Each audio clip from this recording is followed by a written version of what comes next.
തീർച്ചയായും ഈ ഒരു നിമിഷത്തിന് വേണ്ടിയാണ് വിനീത ഉറക്കമൊഴിച്ച് നിമിഷങ്ങളെണ്ണി ലോകം കാത്തിരുന്നത്. ഒരുപക്ഷെ നമ്മൾ തന്നെ പറഞ്ഞു പോവുകയാണ്, ഈ രാത്രി നമ്മൾ ഇത് കാണാതെ ഉറങ്ങിയിരുന്നുവെങ്കിൽ അത് ഈ ജീവിതത്തിലെ തന്നെ ഏറ്റവും സുന്ദര നിമിഷങ്ങൾ നമുക്ക് നഷ്ടമാകുന്ന ഒരു സാഹചര്യം ഉണ്ടാകുമായിരുന്നു. ഇതിങ്ങനെ തത്സമയം നമുക്ക് കാണാൻ കഴിഞ്ഞു എന്നുള്ളതാണ് ഈ അടുത്ത് കണ്ട ഏറ്റവും മനോഹരമായിട്ടുള്ള ഒരു കാഴ്ചയാണ്. ഈ ഒരു കാഴ്ചയ്ക്ക് വേണ്ടിയാണ് ഉറങ്ങാതെ ലോകത്തിൻ്റെ പല ഭാഗങ്ങളിലും ആളുകൾ ഇരുന്നത്. ആ തത്സമയ ദൃശ്യങ്ങളെല്ലാ മികവോടും കൂടി തന്നെ നമുക്ക് കാണാൻ കഴിഞ്ഞു. ഏറ്റവും ഒടുവിൽ സുനിത വില്യംസും വിൽമോറും അടക്കം പുഞ്ചിരിച്ചുകൊണ്ട് ആ പേടകത്തിൽ നിന്ന് പുറത്തിറങ്ങുമ്പോൾ അത് രോമാഞ്ചമുണ്ടാകാത്ത, അല്ലെങ്കിൽ അത് കാണുമ്പോൾ സന്തോഷമുണ്ടാകാത്ത ആരും തന്നെ ഉണ്ടാകില്ല. ആ ഒരു നിമിഷത്തിന് വേണ്ടിയാണ് നമ്മൾ കാത്തിരുന്നത്. എല്ലാ ദൗത്യവും പൂർണ്ണമായിരിക്കുന്നു. ശാസ്ത്രജ്ഞരെ സംബന്ധിച്ചിടത്തോളം ഇതൊരു റീ എൻട്രി പ്രോസസ്സ് മാത്രമായിരുന്നുവെങ്കിൽ ഇതൊരു റെസ്ക്യൂ പ്രോസസ്സായി അവരുടെ മടങ്ങി വരവിനായി പ്രാർത്ഥനയോടെ നിമിഷങ്ങൾ എണ്ണിക്കൊണ്ട് ഇത്രയും സമയം തള്ളി നീക്കുന്ന ആളുകളെയാണ് നമ്മൾ കണ്ടത്. അത് വിജയകരമായി തന്നെ പൂർത്തിയാക്കിയിരിക്കുന്നു. ഒരു തരത്തിലുമുള്ള പ്രശ്നങ്ങളില്ല. ഉണ്ടാകാൻ സാധ്യതയുള്ള അല്ലെങ്കിൽ ഉള്ള ചെറിയ ചില പ്രശ്നങ്ങൾ മാത്രമേ ഉള്ളൂ. ആ മുഖത്ത് എല്ലാ തരത്തിലുമുള്ള അല്ലെങ്കിൽ ആകാശം കീഴടക്കിയവരുടെ ഒരു സന്തോഷമാണ് സുനിത വില്യംസിന്റെ മുഖത്ത് നമ്മൾ കണ്ട പുഞ്ചിരിയിലുള്ളത്. പുറത്തിറങ്ങിയ 4 പേരും ആ രീതിയിൽ തന്നെയാണ് ലോകത്തെ അഭിവാദ്യം ചെയ്തത്. അവരെ കാത്തിരുന്ന ആളുകളെ അഭിവാദ്യം ചെയ്തത്. ഇനിയിപ്പോൾ അവർക്ക് ഏറ്റവും പ്രധാനപ്പെട്ട ചികിത്സാ സൗകര്യങ്ങൾ, പരിശോധനകളൊക്കെ നടത്തേണ്ട ദൗത്യം കൂടിയാണ്. പ്രധാനപ്പെട്ട ആശങ്കപ്പെടേണ്ട സങ്കീർണപ്പെട്ട എല്ലാ ദൗത്യവും വിജയകരമായി തന്നെ നാസ പൂർത്തിയാക്കിയിരിക്കുന്നു. എങ്ങനെയാണോ ഈ ദൗത്യത്തെക്കുറിച്ച് പറഞ്ഞത് 17 മണിക്കൂർ എന്നുള്ളത് അണുകിട വ്യത്യാസമില്ലാതെ ഓരോ നിമിഷവും കൃത്യമായി പ്ലാൻ ചെയ്ത്, എങ്ങനെയാണോ കാലാവസ്ഥ അനുകൂലമല്ലെങ്കിൽ ഒരുപക്ഷെ അത് മാറാനിടയുണ്ട് എന്ന് നാസ തന്നെ പറഞ്ഞിരുന്നുവെങ്കിലും എല്ലാ കാര്യങ്ങളും അനുകൂലമായി വിചാരിച്ച സമയത്ത് തന്നെ അവരെ ഭൂമിയിലേക്ക് എത്തിക്കാൻ, കരയിൽ തൊടാൻ അവർക്ക് കഴിഞ്ഞിട്ടുണ്ട്. സുനിത വില്യംസിനെ അടക്കം വഹിച്ചുകൊണ്ട് ഇപ്പോൾ അല്പസമയത്തിനകം തന്നെ നാസയുടെ തന്നെ പ്രത്യേകം സജ്ജീകരിച്ചിട്ടുള്ള ആശുപത്രിയിലേക്ക് മാറുകയും അവർക്ക് ഭൂമിയിലെ ഗുരുത്വാകർഷണവുമായി ബന്ധപ്പെട്ട് ഭൂമിയിലെ ഇതുമായി ബന്ധപ്പെട്ട് ഇഴചേർന്ന് പ്രവർത്തിക്കാൻ ആവശ്യമായിട്ടുള്ള സൗകര്യങ്ങൾ നൽകും. അങ്ങനെ ഈ ദൗത്യം പൂർണ്ണമായിരിക്കുന്നു. ഏകദേശം 5 മണിയോടുകൂടി തന്നെ ഈ ഒരു ദൗത്യത്തെക്കുറിച്ചുള്ള നാസയുടെ ഒരു ബ്രീഫിംഗ് കൂടി ഉണ്ടാകും എന്നാണ് നമ്മൾ മനസ്സിലാക്കുന്നത്. എന്തായാലും നാസയോട് നമുക്ക് നന്ദി പറയേണ്ടി വരും. ഈ ലോകം കാണാൻ ആഗ്രഹിച്ച ഈ ഒരു അദ്ഭുത ദൃശ്യങ്ങൾ ഇത്രയധികം മികവോടുകൂടി നമുക്ക് കാണിച്ചു തന്നതിന്, ഇത്രയും മനോഹരമായ രീതിയിൽ അത് കാണിച്ചു തന്നതിന് സുനിത വില്യംസിൻ്റെ അടക്കം ആ പുഞ്ചിരിയിൽ ആ നിമിഷം എന്ന് പറയുന്നത് ഒരുപക്ഷെ നമുക്ക് ഒരിക്കലും നഷ്ടപ്പെടാൻ പാടില്ലാത്ത ഒരു നിമിഷം കൂടിയായിരുന്നു.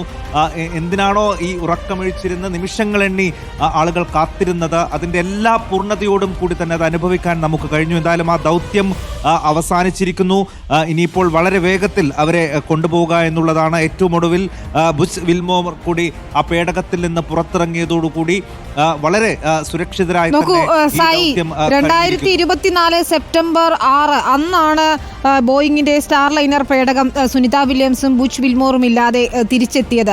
അങ്ങോട്ട് പോയ യാത്രികർ ഇല്ലാതെ, 8 ദിവസത്തേക്ക് പോയ യാത്രികർ ഇല്ലാതെ തിരിച്ചെത്തിയത്. ഒരു പക്ഷേ അതിനുശേഷം ഒട്ടേറെ സങ്കീർണതകളിലൂടെ അവർ കടന്നുപോയി. ഇന്നിപ്പോൾ ചിരിച്ചു നിൽക്കുന്ന സുനിത വില്യംസിനെയും ബുച്ച് വിൽമോറിനെയും നമ്മൾ കാണുകയാണ്. നമുക്കറിയാവുന്നതുപോലെ ഈ കാലം അത്രയും, ഈ ദിവസങ്ങൾ അത്രയും, ഈ മാസങ്ങൾ അത്രയും ഇത്രയധികം റോളർ കോസ്റ്ററിലൂടെ കടന്നു പോകുമ്പോൾ പോലും, ഇത്രയധികം ആത്മസംഘർഷത്തിലൂടെ കടന്നു പോകുമ്പോഴും ആ മനഃശക്തി കൊണ്ട് നേരിട്ട സുനിത വില്യംസ് ഇപ്പോൾ ചിരിച്ചു നിൽക്കുന്നത് കാണുമ്പോൾ അഭിമാനം തോന്നുന്നു. ഒരു ഇന്ത്യൻ വംശജ എന്ന രീതിയിൽ അവർ സൃഷ്ടിച്ച റെക്കോർഡുകൾ, ശാസ്ത്രലോകത്തിന് നൽകിയ സംഭാവനകൾ എല്ലാം തന്നെ ഇനി മറ്റൊരാൾക്ക് കുറിച്ചിടാൻ കഴിയുന്നതുമല്ല. തീർച്ചയായും 2024 ജൂൺ 5-നാണ് സ്റ്റാർലൈനറിൽ കയറി ബുച്ച് വിൽമോറും സുനിത വില്യംസും ബഹിരാകാശത്തേക്ക് കുതിച്ചുയർന്നത്. വെറും 8 ദിവസത്തെ മിഷൻ മാത്രമായിരുന്നു അവർ പ്ലാൻ ചെയ്തത്. ജൂൺ 14 തന്നെ മടങ്ങാനായിരുന്നു പദ്ധതി ഉണ്ടായിരുന്നത്. അന്ന് മടങ്ങേണ്ട ആളുകളാണ് ഇപ്പോൾ ഈ മാർച്ച് 19-ാം തീയതി ഏകദേശം 9 മാസത്തോളം കഴിഞ്ഞ് മടങ്ങി വരുന്നത്. അതിൻ്റെ യാതൊരു വിധത്തിലുമുള്ള പ്രശ്നങ്ങളുമില്ലാതെ, എന്തൊക്കെ വിവാദങ്ങളായിരുന്നു, സുനിത വില്യംസിൻ്റെ ആരോഗ്യം സംബന്ധിച്ച് എന്തൊക്കെ കഥകളായിരുന്നു, പക്ഷെ അതൊന്നുമില്ലാതെ എല്ലാ തരത്തിലും എല്ലാ പ്രതിസന്ധികളെയും അതിജീവിച്ചുകൊണ്ട് എങ്ങനെയാണോ ഇവിടെ നിന്ന് പോയ സുനിത വില്യംസ് അതേ തേജസ്സോടെ തന്നെ, അതേ ആത്മവിശ്വാസത്തോടു കൂടി തന്നെ, അതേ നിശ്ചയദാർഢ്യത്തോടു കൂടി തന്നെ ഇപ്പോൾ മടങ്ങി വരുന്ന സുനിത വില്യംസിനെയും ബുച്ച് വിൽമോറിനെയുമാണ് നമ്മൾ കാണുന്നത്. ഇവരെ ഇനിയിപ്പോൾ ഹൂസ്റ്റണിലെ നാസയുടെ തന്നെ ജോൺസൺ സ്പേസ് റിസർച്ച് സെന്ററിലെത്തി ആയിരിക്കും വൈദ്യ പരിശോധനയ്ക്ക് വിധേയമാക്കുക. ബഹിരാകാശത്ത് ഗുരുത്വാകർഷണം ഗുരുത്വാകർഷണമില്ലാതെ ഇത്ര നാൾ കഴിഞ്ഞ് രണ്ടുപേർക്കും ഭൂമിയിലെ ഗുരുത്വാകർഷണവുമായി വീണ്ടും താതാത്മ്യം പ്രാപിക്കാനുള്ള അവസരം ഒരുക്കുക, സഹായം നൽകുക എന്നുള്ളതാണ് ഇനി നാസയെ സംബന്ധിച്ചിടത്തോളം ഏറ്റവും പ്രധാനപ്പെട്ട കാര്യം. നമ്മൾ എന്തായാലും ലോകം സുനിത വില്യംസിനോട് കടപ്പെട്ടിരിക്കുന്നു. ഈ പ്രതിസന്ധി ഘട്ടങ്ങളെയും അവസരമാക്കി മാറ്റിയതിന്, അവിടെ ഗവേഷണങ്ങൾ നടത്തിയതിന്, ആ പ്രതിസന്ധികളെല്ലാം അതിജീവിച്ചതിന്, ഏത് നിശ്ചയദാർഢ്യം, ഏത് ആഗ്രഹമുള്ള ആളുകൾക്കും പരിമിതികളില്ലാതെ സ്വപ്നം കാണാൻ പഠിപ്പിച്ചതിന്, ആ നിശ്ചയദാർഢ്യത്തിന് നമ്മൾ സല്യൂട്ട് പറഞ്ഞേ പറ്റൂ. അതുകൊണ്ടുകൂടിയാണ് ഇത് ഒരു സുന്ദര നിമിഷം, ലോകം കാത്തിരുന്നൊരു നിമിഷമായി മാറുകയും ചെയ്യുന്നത്.